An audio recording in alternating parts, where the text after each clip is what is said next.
It is Beer Friday on Kaplan and Crew, but wait a second. I said we're going to do something a little different this week on Beer Friday, and we're going to go in a slightly different direction. I'm going to tell you exactly what I mean in just 1 minute. But I want to say, whether you're watching on YouTube, make sure you're liking, click the like button, subscribe, get involved in the comments. If you're watching on Facebook, share, let everybody else that's in your network know what's going on, build the GreatFriends community. If you're on audio podcast platforms, Apple, Spotify, Stitcher, Google Play, whatever it is that you're listening on, we're glad you're here, whether you're with us right now or listening on your own time. And lastly, if you're with us right this second on radio throughout Southern California and up the Central Coast on 1090, we're glad everybody's here on Friday. We're getting ready to go into the weekend. Before we get to Beer Friday, Browner, you were talking about Jerry Reinsdorf hiring Tony La Russa. It's like you look at the World Series and you see the Tampa Bay Rays playing everything by the numbers and how their manager is a robotic babysitter. And all of a sudden, you're the White Sox, and you decide we're going to go the completely opposite direction. We're going to go with an old guy, old school baseball manager, and see if we can just let him have all this talent and manage on feel. Tony La Russa, I saw our friend Jason Lawhead, the comedian, on Twitter yesterday say, 76 years old, you're getting a managerial job in Major League Baseball. At 76, you should be running for president of the United States. I thought that was pretty funny.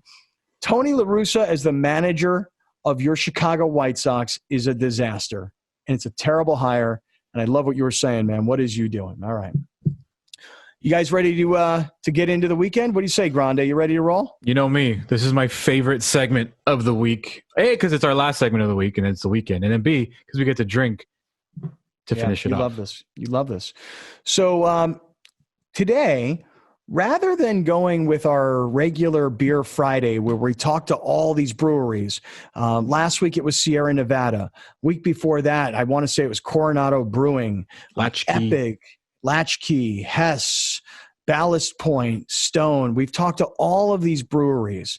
And I thought, you know what? I have a friend of mine who has just started a new canned wine company. And I said, let's go in a different direction. Let's not do Beer Friday.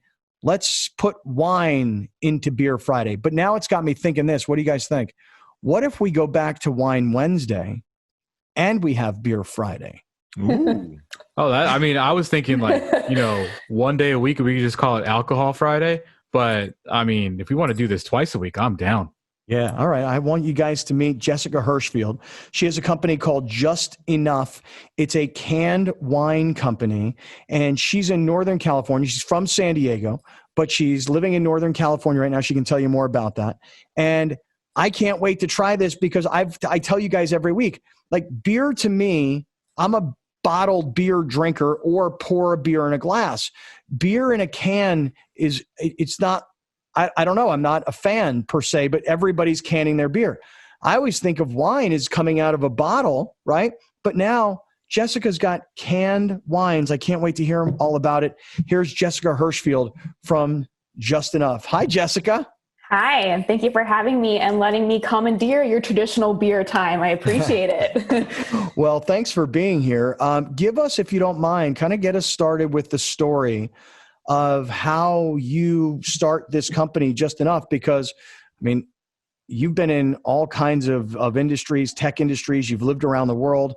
Just because I know all this, tell the guys and let everybody hear kind of your backstory. Yes, absolutely. So Just Enough Wines was started at the beginning of this year. So we're still fairly new. We just launched a month ago. And a little bit about me is that I spent my entire career in tech, big tech. I worked at Google and Uber and Lime, bounced around, mostly in product and marketing, and really found myself not being super fulfilled in the work that I was doing. I think mobility is super interesting, but wasn't my passion. And I knew that I had the itch to start my own company. I tried once in between Uber and Lime and failed pretty quickly. I don't think I was in the right emotional, mental state at that time. But what did you try and do? I'm curious. What did you try and do? It's always interesting to hear somebody say, I tried and failed. What did you try and do?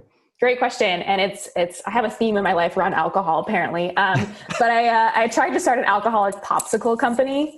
And because I felt like, there was going to be this like fun outdoor environment to be able to have an alcohol and popsicle infused experience.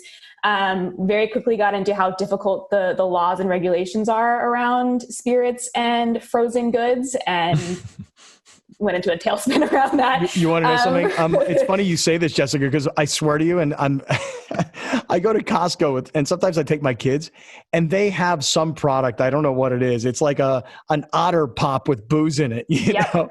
Yep. And so, I've got a bunch of young daughters, and I'm not condoning underage drink, but they're like, Dad, let's get that. I'm like, no, when you're 21, you can go get it. But they're all like, no, that stuff looks cool. A popsicle infused alcoholic treat. Alex, have you ever had one of those? I remember that wedding I went to 3 weeks ago. Mm-hmm. Yeah, I had one there from Cutwater, I think, here locally. But yeah, I never thought about it, and they were pretty boozy. It was pretty cool. Yeah. It was hot that day, so it was nice. Right? Yeah. It's a great idea. Did you start this company? And you say I started and I failed. And the reason I'm asking is because one of the things we love about these stories is there's always an entrepreneurial story to go along with this. So a lot of times when people start something and then they fail, they don't have the guts to come back to it later on. So just kind of walk us through what happened. Yeah. So I started the company, I bought the domain, and then I was doing a bunch of recipes in my, my kitchen and, found some ones that I liked. And then, as I said, I went into the kind of the regulatory challenges and then, distribution challenges and all of that good stuff. And during this time, I got a really great offer to join another tech startup, which was Lime. And when I joined them, there were like 100 people. Is Lime the scooter company? Mm-hmm.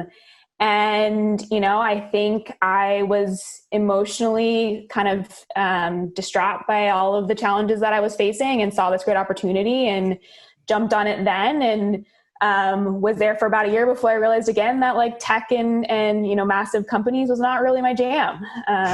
So I failed there, but when I took this great job and I learned a bunch, and then I think I was in the right mental and emotional standpoint to start a company, which is really hard.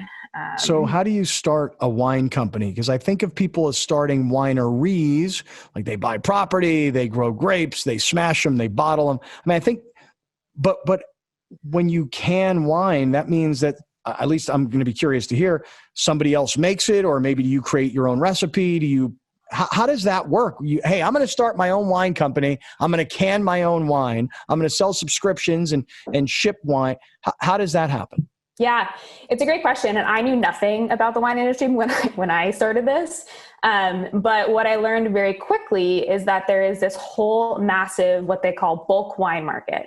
And basically what happens is all of the wineries, the well-known wineries that or even wineries that you don't know, will create a fully produced wine. They'll pull the grapes, they'll ferment it, they'll make it what they think is the right taste, and they'll sell it on the bulk market. And you can buy it by the gallon. So we set out we really wanted to find a really high quality premium wine, because there are other canned wine out there, but when I was looking for a smaller portion sized wine, none of the canned wine that I found was super great tasting. So we searched for, we went to this bulk market and tried to find like the highest quality, best tasting wines that we could to put into our cans and purchase by the gallon. So when you get an idea like this, and like you said before, you went through some struggles before, what would you say was the biggest lesson that you learned from having this idea about the popsicle, going through the steps of actually the regulatory, finding the actual ones that you wanted to taste, making it in your kitchen? Because making something by hand is completely different than typing something in a computer, or like you said, working with a big tech company. What would you say was the biggest challenge, and what you learned the most?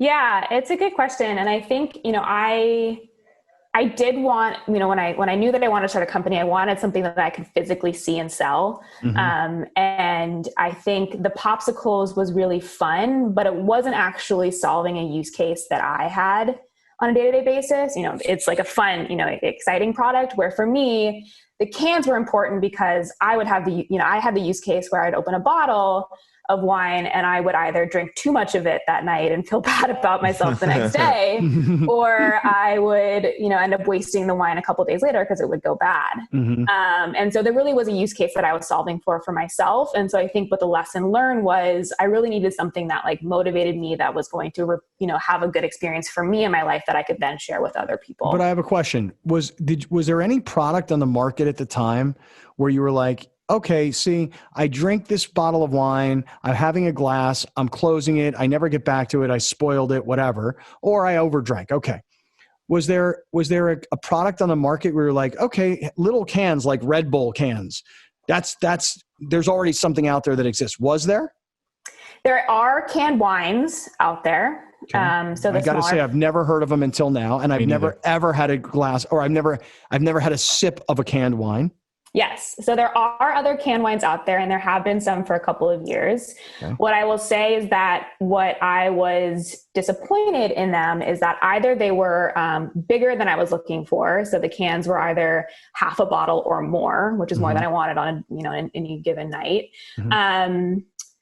Or the branding in particular is very niche. So it's either like very female focused, or it's like focused on this like highbrow somm community. So they didn't have anything that I was looking for that was exactly fit my personality and what I was really going after. Just for, like you said, from personal experience, where, believe it or not, guys, I do enjoy a glass of wine. I know these two have a hard time believing that because I drink so much beer. That's a lot. But where I noticed that wine had room to grow was at events. So let's just say I go to a concert down at the amphitheater down in the South. They sell a bottle of wine, but the glass of wine comes in this little stupid like plastic cup like this big. It spills all over the place. This is like exactly where you need it. A concert, a game, this. I don't know if that's what you're doing, but that's where I have found myself not wanting to order wine because the way it's served. Yes. And you bring up a great value prop for canned wine is that basically anywhere that you would want to take it on the go or portable, or where you wouldn't want to have a glass or don't have a bottle opener is a great place for canned wines. And, COVID has kind of changed our marketing strategy with, I think it'd be awesome to get into these big music festivals or, events. But what you just described is exactly what we wanted the individuals to be able to take our wine, whether it's going on the golf course, they don't want to have a beer, they can have a can of wine. They're on the beach, it's a great use case. And even for, you guys, this is a sports show. I think tailgating could be a really great place to have this. We're clearly not a sports show. We're a show about beer and wine. We are now. We had a whole segment about the one chip challenge. I don't really think we're. Yeah, really. And Browner yells and weed. That's right. Because earlier in the show, we had Ruthie on from Torrey Holistics. So Jessica Hirschfield is here. She's the founder of a company called Just Enough. And Jessica, you sent us 2 different wines. Now, my question to you is, you have the Chardonnay, which is what I like to drink nightly. And Browner is showing the packaging that came, which is really cool. Browner, if you open the box, show everybody what it looks like. When you order, you get a box. Is this standard? Because we got a 6-pack sent to us. Is this what you send people, a 6-pack?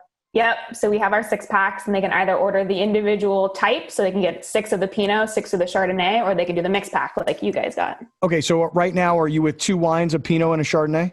That's correct. Yep. Okay. All right. So Chardonnay, let's talk about this because I can't wait to taste it. Because again, I've never had wine out of a can ever. Yes.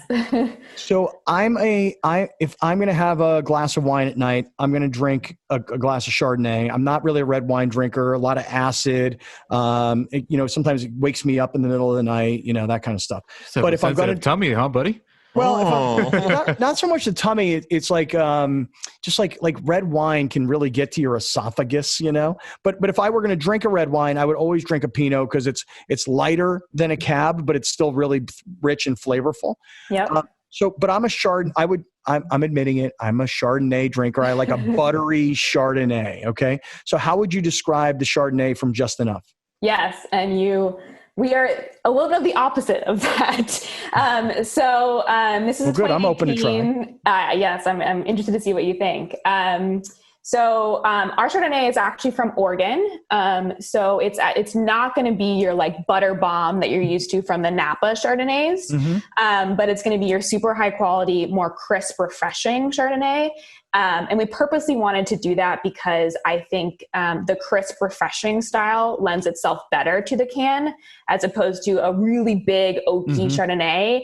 I think it's a hard perception to get people to get past with the can. I think you're so right. Without even trying it yet, the notion of it being crispy and light and refreshing from a cold can makes a lot of sense. By the way, you refrigerate the Chardonnay. What should you do with the Pinot can? Should you keep it at room temp or should you put it in the refrigerator also? Good question. I actually drink it both ways. So when when I'm at home, I will drink at room temperature, but if we're going to the beach and want to throw it in the cooler, it's really nice cold also. All right. So Jessica Hirschfield is a San Diego girl who now lives in Northern California. Went to Stanford, has had a bunch of big tech jobs, and now she's created her own wine company called Just Enough, a canned wine company. Browner, you ready to try the Chardonnay? Let's do it. I got a question about the design of the can. Yeah. It's very simplistic, but it also tells a little bit of the history. And You're even trying to save the environment on there. What went into planning for the can?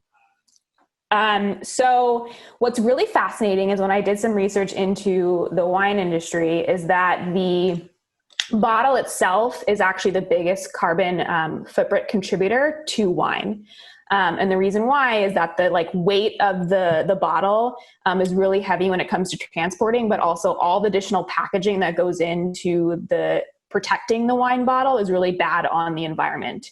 Whereas the aluminum cans, they're much easier to ship and transport. They're much lighter, but also aluminum is way more recyclable than glass.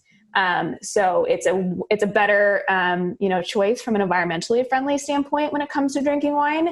And then for us, it was important, to really play up this aspect. So we partner with 1% for the Planet to give back 1% of our revenues to environmentally friendly nonprofits. Wow. All right. Beautiful. Just Enough Chardonnay. Let's all taste this together. And I've been tasting it. This is delicious. My mouth just woke up. Woo. Yeah, it's really interesting because, again, I've never had wine from a can. So you got to kind of get over that. I don't even like wine. So I have that question for you too, Scott, because you were just going to bring up what I was going to ask. So I remember when the whole cork versus twist off thing came about for wines, how the wine snobs were like, oh, corkscrew versus how much of a battle is that? Drinking out of a can? It is a battle. And I think what we hear often, the perception that canned wine is craft wine. And we really wanted to play up that our wine is the quality that you're going to expect out of the bottle. And so some of the ways that we do that is our wines, if you look at them, they're all vintage specific, meaning they're all from the same year, and they're AVA specific, meaning they come from a very specific vineyard. So you'll see that premium quality aspect. But it is a battle that we're fighting with the canned wine perception. But I think what's really interesting is that we're seeing the kind of trend in, especially millennials in my generation, of people not drinking wine as much. Because it kind of has that seltzers. Yes, so it's seltzers, it's weed, it's non-alcoholic drinks, it's the craft beer, which you have on your show a lot. So I think we can kind of play on that, what they're looking for, the use case of lower quantity, grab and go, environmentally friendly. And so we're able to sell kind of why a canned wine is a good choice for them. I think if you put this in, again, I'm not a businessman. I'm a drunk at this point. If you put this in college towns, this would crush the seltzer game. This tastes so much damn better than seltzers do. It's again, I don't drink wine. I'm not a fan of wine. I'm a hard liquor person. This is delicious. Yeah. I would actually drink this. Well, I haven't tried the other one yet, but I would actually drink this at a party. I would drink this at a tailgate because I don't want to get hammered. I just want to be able to drink something and have a good time, have it be light, have it be smooth. And that's kind of my problem with beer. Beer kind of fights you. This does not fight me. This is caressing me. I might use that quote. It's caressing me. I like it. It's rubbing my back. Jessica, we've been really honest with all the brewers that we've had on. Sometimes we'll try 4 or 5 beers and it's okay, I like this one. I don't like this one. This one's too heavy. This one is too bitter. I told you, I drink Chardonnay. I can't believe I'm drinking this out of a can. My inclination is to pour it into a wine glass, but I wanted to really experience it from the can. What I love about it is that it really tastes like Chardonnay, And even though you said it's like crispier and it's not big buttery, it also doesn't have a sparkle to it. Like sometimes Chardonnays can have a sparkle to it. And you're like, ooh, I don't love the way it feels in my mouth. This is really, really good. I'm glad. Yeah. It's interesting. I think we had this concern that the traditional Chardonnay drinker would be a little bit surprised by the taste. But what we're hearing often is that they like that crispiness, especially out of the can. Yeah. So I really like it. What's I don't the know how price point on these? I never knew how to describe like wines. I just know that like my mouth woke up real quick because it tastes like the flavors were everywhere. It was so good. Yeah. Really good. Really good. I'm so glad. Okay, so Jessica, let's do this. We're talking to Jessica Hirschfield. She is the founder of Just Enough Wines. She's from San Diego. She lives in Northern California. She's got a Chardonnay. She's got a Pinot Noir. It's a beer Friday, but we've turned it into a wine Friday. Jessica, let's move on to the Pinot. Yes. Because again, now this is again, and you talk about another mental stumbling block. Chardonnay, light, crispy, refreshing, but Pinot Noir, glass, steak, something big to eat. Not necessarily a cab, but I'm a Pinot drinker if I'm going to drink red wine. Oh my gosh, John, you just drank a glass and a half of wine. I love it. I don't think I've ever done it with a beer on this show. No, you haven't. I'm the only one that's finished a beer on the show. All right, let's talk about this. Very Pinot. smooth. This was very drinkable. I really enjoyed this. Jessica, glad. Talk us through your Pinot here. Let me take a sip. So the Pinot, and so this one is from the Central Coast in California. So bringing it back to our own roots. It's a 2018 Pinot. And what you said is that, we really wanted a red wine that we could sell out of the can. But we wanted it to be a little bit more of a lighter varietal, have still that, match with the Chardonnay. So it has kind of that crisp, refreshing drink, but is a red and it's a little bit more fruit forward and full body. So that's what we get with our Pinot. So again, first and foremost, if I'm going to drink a Pinot, my thought process is the best Pinots come from Oregon. Now you've decided to go with a Central Coast Pinot, and immediately I can already tell I like it very much.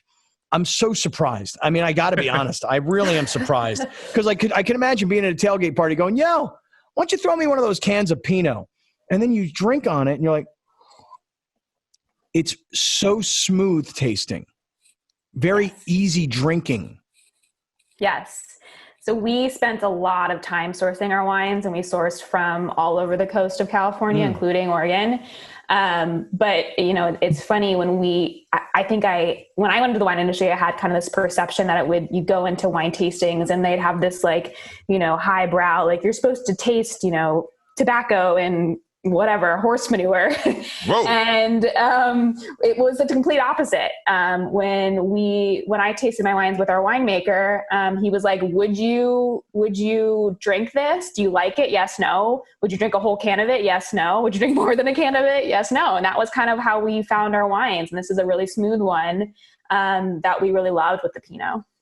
I love to describe things like that. Would you drink this? Yes. Would you drink more than a can of this? Yes. Like I like when people come in here and start talking about tannins and this and hops and bitterness and IBUs, and I'm like, this is good.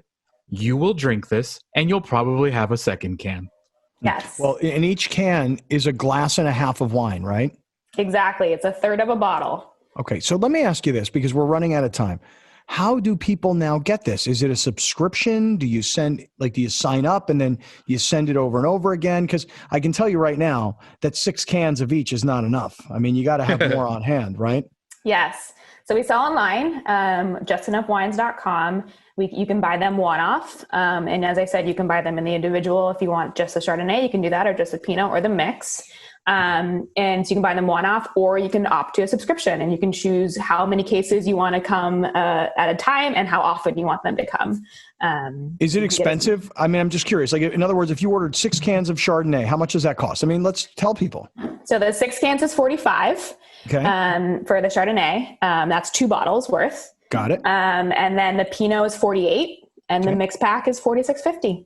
Okay, so you're talking about if you say there's 2 bottles and it's $46, you said? $46.50 for the mix pack. Okay, so 2 bottles, and that averages to $23 a bottle. Yep. And if you buy a $23 bottle of wine in the store, I mean, you've bought yourself a really, really nice bottle of Chardonnay. Yes, and I will say... I don't often do this, and I'm not. Listen, buy this. This. Again, people have red, white, whatever. Buy this. I don't know about this. I only had a couple sips of this. This isn't really my swing. You may have a lady friend over who may be her, but this, buy this, man. Buy that this. One's gone. Man. You drank the whole thing. It's gone. Listen. Only thing would have made this better is if it had a straw. I drink everything with a straw because I'm a weirdo. But buy that. Awesome. I like your quote too. The quote on this box is awesome. Running out of wine is the best cardio. Yes. Yes. JustEnoughWines.com. Jessica Hirschfield, awesome. Congratulations on being willing to admit that you failed at something, because you're a successful person. And so to hear people say I failed is a hard thing to swallow. You failed. You came back. You're succeeding. And cheers to you, Jessica. Cheers to you, man. I'm telling you, congratulations on Just Enough Wines, JustEnoughWines.com. And this will be a great Christmas gift, by the way. You know what we should do? You know what we should do? We should have a promo code like JustEnoughWines.com/Kaplan and Crew or whatever, or /1090. And we could go sell a ton of this stuff for you guys. We can do that. And So cheers. good. Thank you for having me and giving me an excuse to drink on my Friday lunch. Cheers. I Jessica. appreciate it. Cheers, Jessica.